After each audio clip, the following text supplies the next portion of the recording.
Okay, ladies, have been looking forward to Emily sharing with us. Another part of this beautiful family we kind of got to know a little bit last night. And Emily is a busy pastor's wife to 5 kids. And busy, I don't even think that, there's not a word that probably describes how busy this woman is. You'll get to know a little bit more about her and her family as this day goes on, and it'll all come clear. But she's a busy wife of 5 kids. Her children are ages 8 to 18. She grew up a missionary's kid with a strong faith in God from a small child. Her mom, who spoke to us last night, has been one of her greatest inspirations. She also has taught her 3 sons, the 3 Heath brothers. Anybody heard of them? Okay, well, I'm going to tell you that we asked them, it's been at least 3, maybe 4 years ago, I don't know. Had we asked them the night before, like Mary, they would not be coming tonight. So they are very busy, but we are so excited that they're coming tonight. We've said the concert is just for the people that attend the retreat. We do that for a variety of reasons. But I have to tell you, there's some young ladies that are just a little disappointed. Their mother doesn't want to hear that. But I'm like, well, we can't, no, you cannot come. So anyway, it's okay. They're going to be singing for us later this evening. Emily and her family pastor Faith Community Chapel in Thomasville, North Carolina. She's going to give us a little picture into her home, but I'm friends with her on Facebook. You need to be friends with her on Facebook. I mean, don't feel intimidated, because my house does not look like hers. But she has a creative mind, does really cool things, and she's going to share that with us this morning. Without further ado, I give you Emily Heath.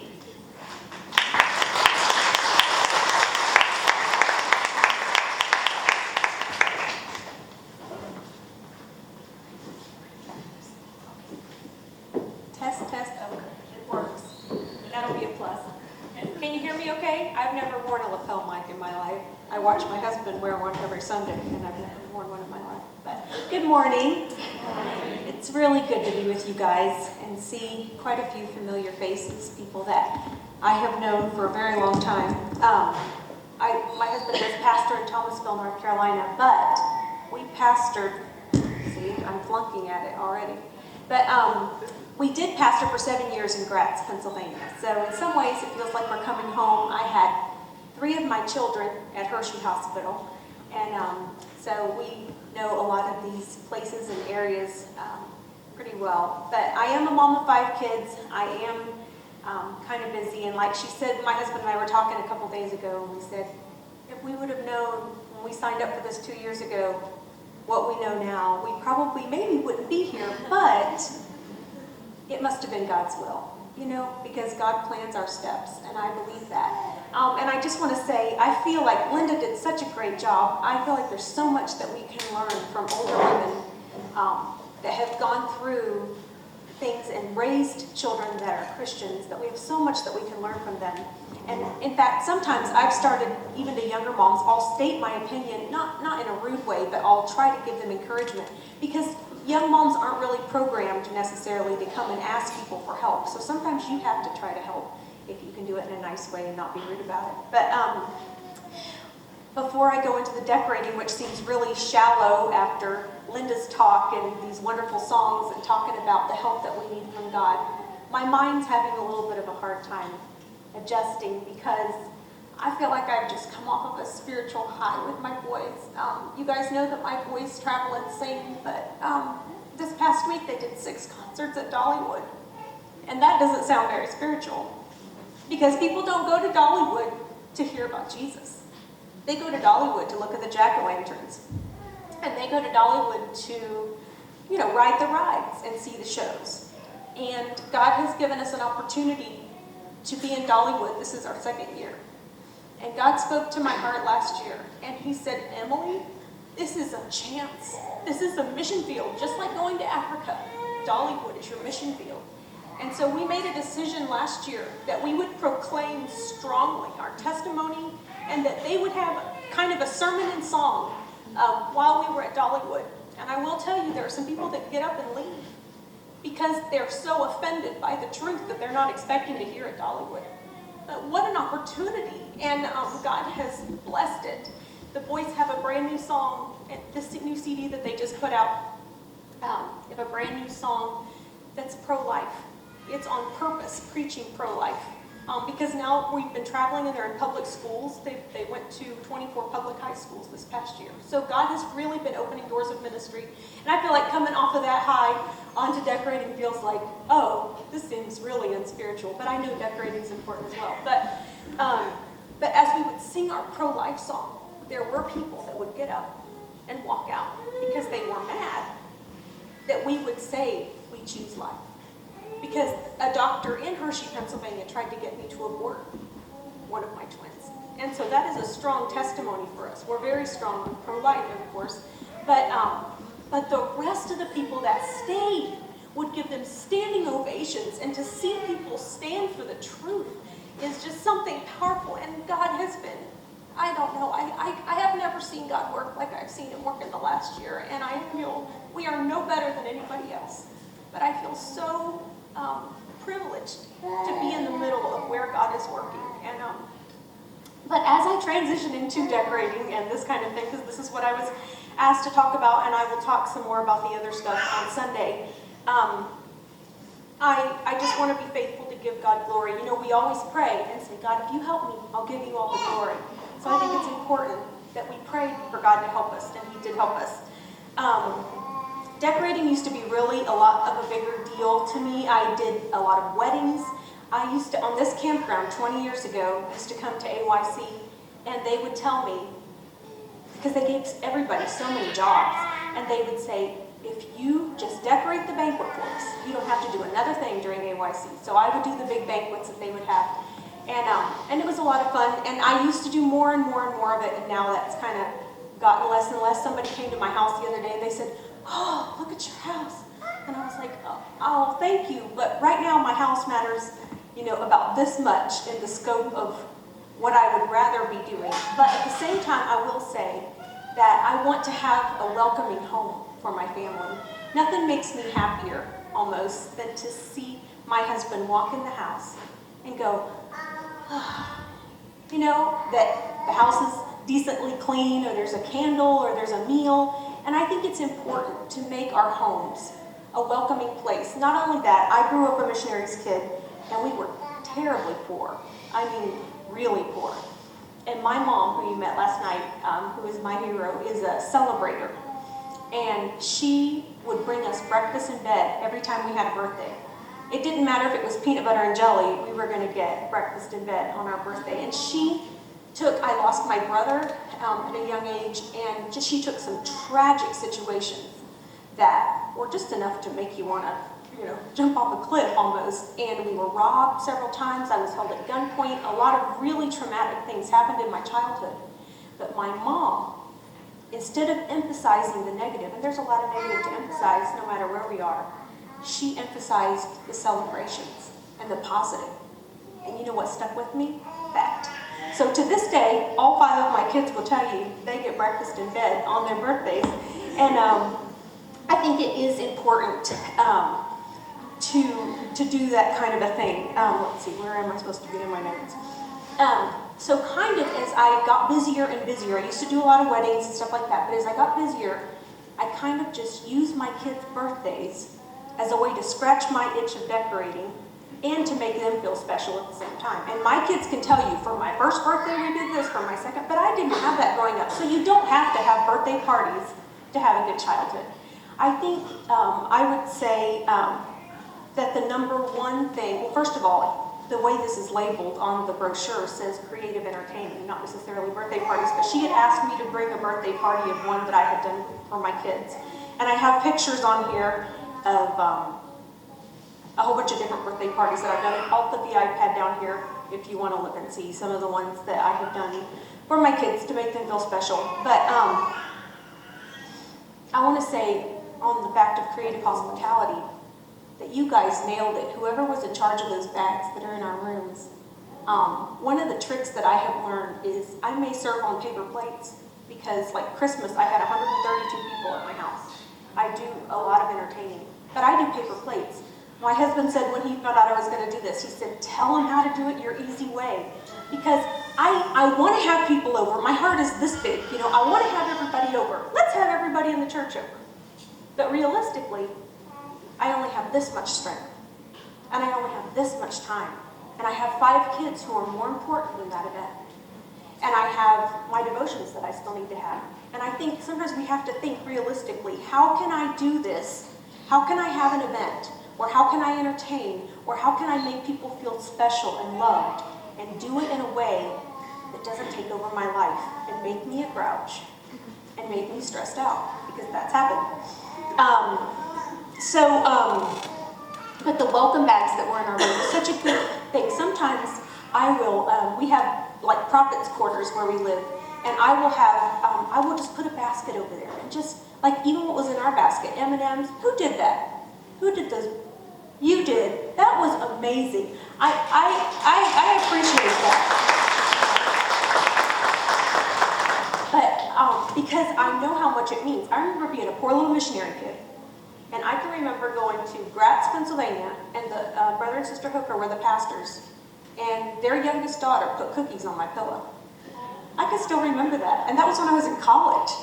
People remember when you make them feel special. And it feels like just an extra, but I'm telling you, it makes a difference. People remember.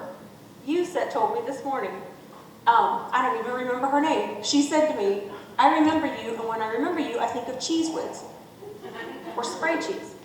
Because you gave me some crackers and Cheese Whiz. You did that for me and my sister. I don't even remember doing that. But I'm telling you, people remember when you do something a little special for them. They really do. And I was on the receiving end. You should have seen my mom going through that bag. Oh, look at this. Oh, this is so cute. Because there's something about being out of your comfort zone and then having somebody give you something that makes you feel comfortable and welcomed. That really makes a big difference. So I honor you for doing that, and that is something that I think is important. Even if you have somebody staying in a room in your house, if you put a couple of bottles of water and chocolate is the answer to everything, I think. But it really goes such a long way in making things special. And back to the celebrating thing, I remember the Colemans, who were friends of ours that were with us in Gratz. I remember them saying, their kids saying, I said, what made you want to be Christians? I would interview other people's kids. So what did your parents do right, kind of a thing? And I remember they said, my parents made it fun to be a Christian. And I think that is so key. You know, we have some serious truth, like you're going to go to hell if you tell a lie. You know, we have some serious business to talk about. But if we can't balance that out with a smile and fun and a celebration, and I am a list and a plan ahead kind of person. And honestly, these birthday parties have been sometimes what it has taken for me to say, let's take a day off and let's celebrate this child. And they love it, you know, and then the next day it's get right back up and work, because I do make my kids work. But I think it's important to stop and to savor the celebrations and to make life fun. There were some people, when my little brother died in Guatemala, it was just such a sad time, and we were so far away from all of our relatives, and everybody was a different culture, and nobody, you know, it just felt wrong. And some American friends of ours came and got us and took us to their home, their fancy, fancy home, and kept us there for 3 days and gave us sweets that we shouldn't have been eating, gave us ice cream, let us play hide and seek all over their house, just let us do whatever we want. And I have never forgotten the power that had to take my mind off of a tragedy. And I'll tell you, the first person I reach out to when I know that there's a death is any kids involved. I'll buy a teddy bear, I'll do whatever it takes to take that to that child, because I know that a child's mind almost can't handle so much sadness. So I would encourage you, if you have anything like that, any child that you know of that's going through a hard time, reach out to those children. Do something happy, because they need the happy and they will remember it. Let's see. Okay, the number one thing that I would say when you're doing a party, because I guess this is what I'm supposed to do, is kind of tell you how to do a party. The number one thing I would encourage you to do is decide what you want to do. If all you care about is having a fun time, then go to the park. Take the kids, go to a park, take a pizza, buy a cake, who cares? Figure out what it is you want. Don't go on Facebook or anywhere else and start comparing your life to someone else's. This happens to be, I was raised sometimes on dirt floors. Some of our floors were dirt growing up. That's how poor I grew up. I have no idea where this decorating itch came from because I did not grow up with anything. I had 2 Sunday dresses, and I'm not that old. I had 2 Sunday dresses. I remember just looking at them, which one will I wear this week? I had 2 Sunday dresses, and that's the way I grew up. And they were both homemade.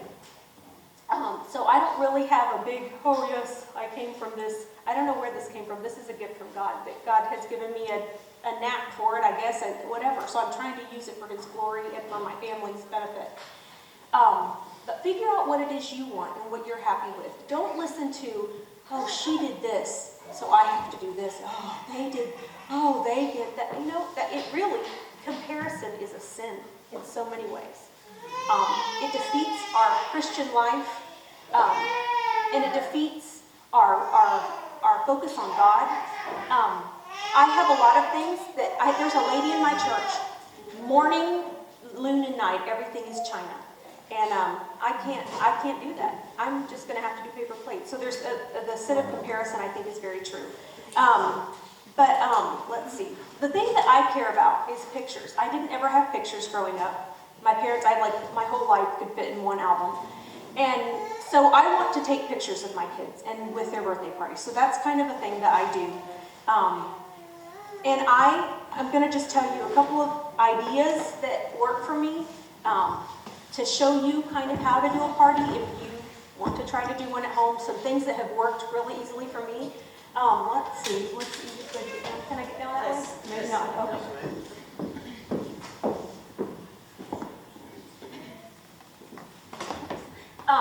But number one is figure out, number one, like I said, what you want to do. What makes sense in your mind. If this is a year when you need to just do, we've all done this year. This past year, my boys, they all 3 have birthdays in September. And they said, we're going to go to Chicago Mall. Let us just go to Chicago and do some fun things, and that can count as our birthday. Well, I was very happy to hear that. I was like, yay! I don't have to do anything this year. So it's, you can pick and choose what you want different times for different years. But number one, this is just a tip. If you look at so many birthday parties on Facebook or anywhere else, people go to so much trouble. I mean, look at these tables. Somebody really went to a lot of trouble. But even on a birthday party, people will go to so much trouble on a table. And then behind them is a trash can. And we all see the trash can, don't we? And we all see, it's like those girls that take selfies in the mirror and all you can see is like, why did they not just get a paper towel and clean that off a little bit before they We all think it. But this is just an idea. If you want to have a party and you want it to look nice, like for pictures, I bought this. This was originally Becky's from, I think, your trash pile in Pennsylvania years ago. But I hang it on my wall. And at home, I have it the other way, and I have a sign on it. But something like this. Now, some of you just think this is nuts. But if you want to know, I'm showing you how I do a party. So if you want to know my way, this is my way. Do not feel any pressure to do it my way. But if you have a set of shutters, or if you have a set of white curtains, or if you have a fence, or if you have anything, it can stay outside the rest of the year and just have someone carry it in when you have a party. If you have a hutch, or if you have anything that's just solid, just use that. But if you want to do like a backdrop, it's one of the nicest things. I remember when Nicholas was 1 year old, I just had a white hutch, and I just put like a little bunting on the front of the hutch, and it just said, happy first birthday. And for pictures, that looked nice. And the rest, like you can have all the wrapping paper thrown here, you can have, kid dishes all over the kitchen, it doesn't matter. This is where the pictures are taken. So you line up the little kids and you take the pictures there. Does that make sense? So basically, I see this over and over again. Women will go to so much work and just fuss and fuss and fuss. And then, like I said, the background is really not as pretty. So in my opinion, if you can find something solid, even just a piece of wood and paint it white, and have your husband prop it up on your dining room table, scoot your dining room table up against the wall if you have to, and just hang a little bunting. These are like nothing on Amazon. This one came from Target. But I just spray painted those letters that said no, I didn't have enough room to bring kind of what I had done. But anyways, just do something simple like that, and I could stand Noah right there, and he could smile, and you couldn't see that the rest of my house was a mess. The other thing is, if you do something like this, you prop it up somewhere, it can be propped up 2 days ahead of time. You know what I mean? Like, you don't have to be in this panic of, hurry, I've got to go pick up the chicken nuggets, or I've got to go, you don't have to worry about any of that. You just have this already set up, and you know what it looks like. Let's see, where was I next?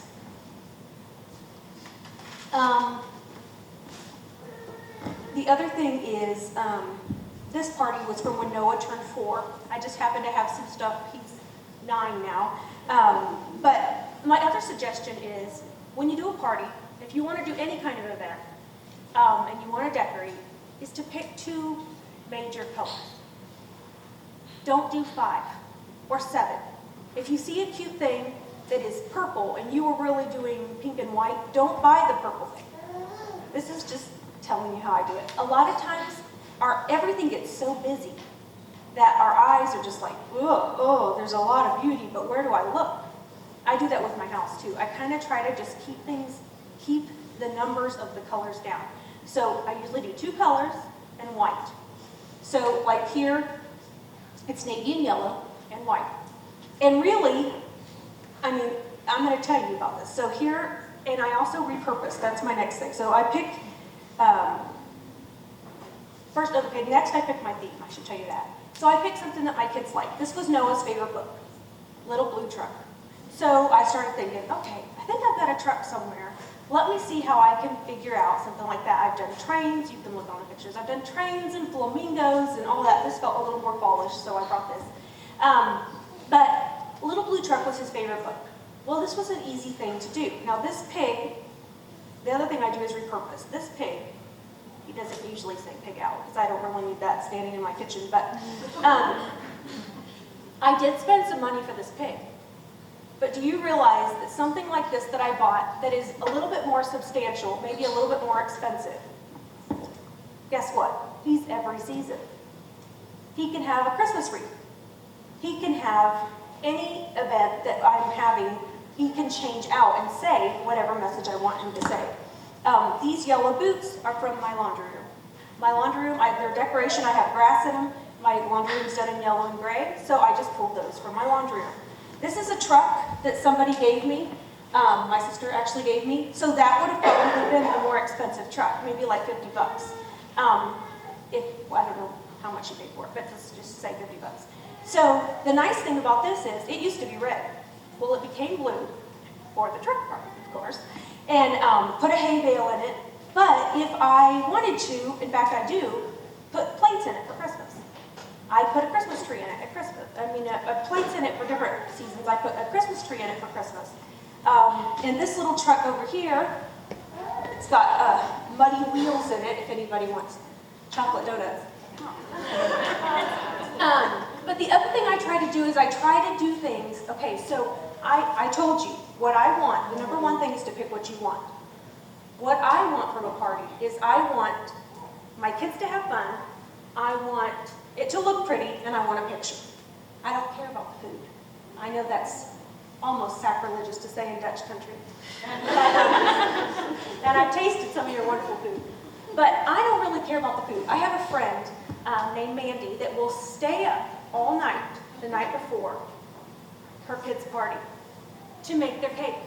And you know what I do to Mandy when I see her that next Sunday and she looks like she's, hasn't slept for a week? I say, good for you. Good for you. If that's what you do, good for you. Because that's what's important to you. It's not about filling what somebody else thinks you should do. It is about what am I going to be glad at the end of the day that I did for my family and that I did for my kids. And if your kid's big thing is noodles and homemade bread, then make the homemade noodles and bread, snap a picture, and be done. And there is nothing wrong with that. I hate that people see me sometimes as, oh, the master decorator, because I'm not. I really don't even know where this gift came from. I didn't grow up with it. But I'm telling you, it's all about doing our best and doing what we think is right for our family, and that's okay. But what I do is sometimes I'll look through Pinterest. Okay, so like for this, I looked, blue truck, and I look for the most simple things that I can find. I don't look for the ornate things. So like say here, on this table, I don't know if everybody can see it, but I could have made it into a robe. I could have made like a black tablecloth and put yellow stripes, but who cares? You wouldn't even see it. Do you know what I mean? Like when you look out there and you take a picture, you won't even see the robe. So I kind of try to make things, I pick things like muddy tires that are easy to come by. You know they will get eaten. I can buy them 2 days ahead of time, and they look cute. And they stand out like in a picture, it says muddy tires, and oh, isn't that so cute, muddy tires? But it didn't take any effort for me except for to put on my grocery list. So that's kind of what I'm about. But my friend that I was telling you about, she makes not just their 18th birthday party cake. She also makes the cake that they had on their first birthday. So that woman works all night, and that's just not, no, I can't. I'm not afraid of hard work, but I do try to find the easiest way to do things and make them cute. Let me see where I am in my notes. I'm not used to finding. Okay, I told you about repurposing. The other thing is, I forgot to tell you about this little truck here. This little truck sits in my dining room, and I entertain a lot. We bought an Amish table from when we lived in Graz that seats 20-some people. And, or I guess it does seat 20 people, but we make it seat more. And that truck is my creamer and sugar truck. So I put cream and sugar and whatever I need for coffee, and I start it at one end, and we push it down to the other end. And people have so much fun pushing the truck back and forth. Oh, pass me that. I didn't get the creamer. And so, you know what I mean? That used to be one of my kids' toys, and now I repurposed it. And it's fun. The old, I've had Brother Stetler at my house driving that truck back and forth. So it's really kind of fun. So let's see. So I spent some money on some of these things, but I can use it in a whole bunch of different seasons. Let's see. I told you I don't care about food. Let's see. Oh, and then here's the other thing. I was just going to show you. So, say this is Noah's birthday party. And he had a nice party. He liked it. I could stand Noah right here. And I mean, it looks cute, but I haven't really gone out and bought a bunch of stuff. I don't have tons and tons of food. The kids can eat pizza or chicken nuggets. I mean, who really, that's how much I care about food. I'm not food. But what I could do, you just have to watch me for a minute, I guess, is I can take this. By the way, this is corn. I don't know if you guys have I discovered this. I never knew this. Does everybody here know about using corn for decoration? I guess you probably, where was I? I never learned that. So somebody was throwing out a bunch of stalks of corn, and I went and bought them from them cheap. And you just dry them out, and you put them in the freezer for like a couple of days so that they don't, the bugs will die. And I think they're dead.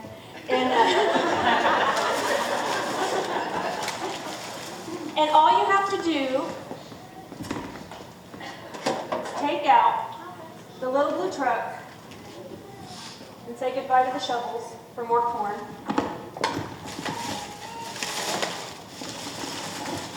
Sorry about the noise on the mic. You get the general idea. And then you can really quickly take everything that you just used. Hang on, I've got letters too.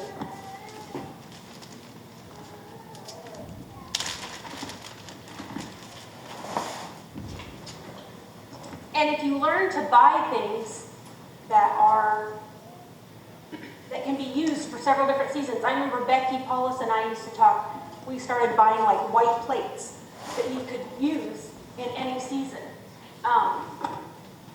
And you can accept, you can add different things to them. Let's see. Oh, and then around him I've got Raphia instead of his blue thing. But you can can see how if you're smart about how you buy things. I'm just glad you guys have this view. I hope the camera is really...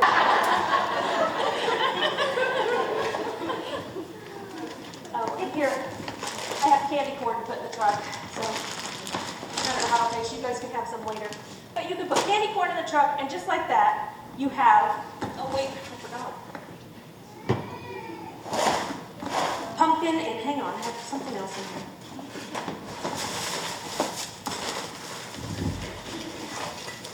But just like that, you can have, okay, so I'm in a hurry, so all the disclaimers. Some here I have little blackbirds. Where did they go? Oh.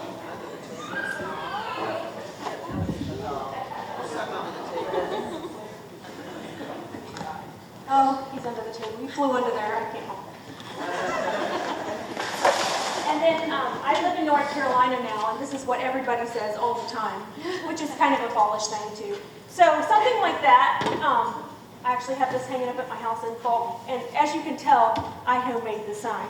But you know, that was really easy to do. I just got a piece of wood, made a sign that said hey, and people comment on it a lot when they come in because it's just a very North Carolina saying to say. But just like that, okay, it's not probably all done right. But, oh, wait, I forgot this part. So this is supposed to say, hey, fall, or, you know, welcome fall, or something. And the bottom line is, just like that, you can take all the same things you used. I would take out the boots, add a Christmas tree. You know what I mean? Like, you can take, if you learn to shop for things that have double uses, it can really save you money, and you might spend money on a truck, or you might spend money on this pig, but it will be useful over and over and over and over again. And again, like I said, I do recommend the barn door. Let me see. Oh, another thing I was saying about it, you could put a rope, or you could put confetti. I have seen people spend so much money on a party, and it doesn't really look like it. Do you know what I mean? But this, I didn't spend to get it ready for you guys. I just brought what I had from home, and yet, well, except for the donuts, but yet it can make a cute effect without having to go to a lot of trouble. Another thing is use colors that you like if you can. Like, I tend to like navy a lot, so I do navy and green, I do navy and red, I do navy and, you know, yellow. I've done all different parties like that. So if you tend to do that, if you can, pick an event around some colors that you like so that you will enjoy them throughout the year. But in closing, I just want to say, be happy in your own skin. Figure out who you are and be happy with that. Because if you are comparing yourself to someone else, then the place that you're supposed to fill is empty. If you're trying to be somebody else, then your place is empty. And God has a specific purpose. I think He even cares sometimes about parties and celebrations. I've prayed about some when I've been stressed out about something, but I just kind of wanted to show you guys some tips of some ways to make things a little bit easier. Sometimes people say, oh, you did so much, but if they would really come and see what I did, I just learned how to make the best bang for my buck. I wasn't necessarily I didn't go spend a lot of money. I just kind of looked at what would be the bigger deal. Like these napkins. Last in closing, these napkins. I bought these, I have used these for a train party, I have used them for this truck party, I have used them for just about anything, and I could have made a bunting out of them. And nobody would really know the difference or care. I mean, do you go to parties and really just study what fabric everything is made out of? Does it matter if it's, you know, if it's not along a burger basket? It doesn't matter. People are just, it's a look that you're trying to get. So anyways, those are just some ideas that I brought with me. I could have brought more, but my kids thought I was nuts to bring this barn door in the trailer. So they were like, Mom, no. I was worried about my sanity a little bit too, but that's just some ideas. I hope that will maybe give you some tips or some ideas of what to do. I know it's not spiritual, but I still say it's important to have celebrations in our lives. So thank you very much for your time.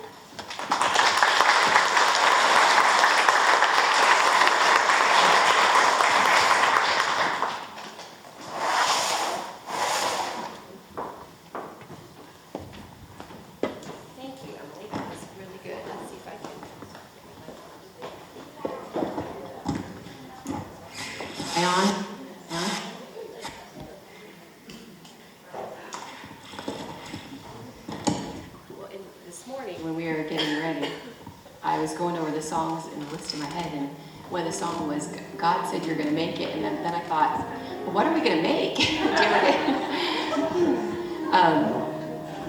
We're gonna make a craft today, or what are we gonna do? And Charlene said, why don't we sing that song one more time to end it?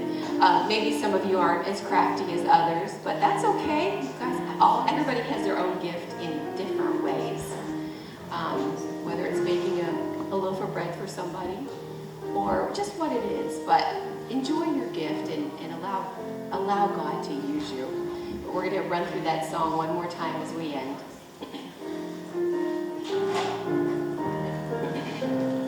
God said you're gonna make it. God said you're gonna make it. God said you're gonna make it. You're gonna make it through the raging storm. Don't worry over thunder. You're not going under. God said you're gonna make it. You're gonna make it for the Master's on board. God said you're gonna make it. God said you're gonna make it. God said you're gonna make it. You're gonna make it through the raging storm. Don't worry over thunder.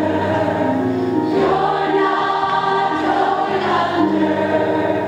God said you're gonna make it. You're gonna make it for the Master's on board.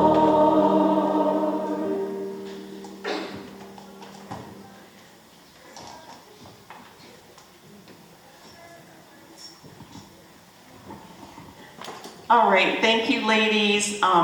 We are going to have a little break now, and then at 10:10, you must be here for the exercise in your chair. I have hurt my hip, so I won't be exercising in the chair, but if any of you were here when we did it a few years ago, it's a lot of fun. You can make it a workout. Some of the women, their laughter was the workout, so just so you know. It's a lot of fun. That's at 10:10? Yes. Okay, I'm going to lay some paper plates. Everybody needs 2 paper plates, Okay. so they can get them before that time. Linda's going to lay out some paper plates. Make sure you have 2 paper plates, okay? So keep that in mind. The massage ladies have arrived, I believe, so you can go over and sign up for that. Go do the auction. But we'll be back here at 10:10, and we will exercise, all right, before brunch, because we want to work up good appetites, right? All right.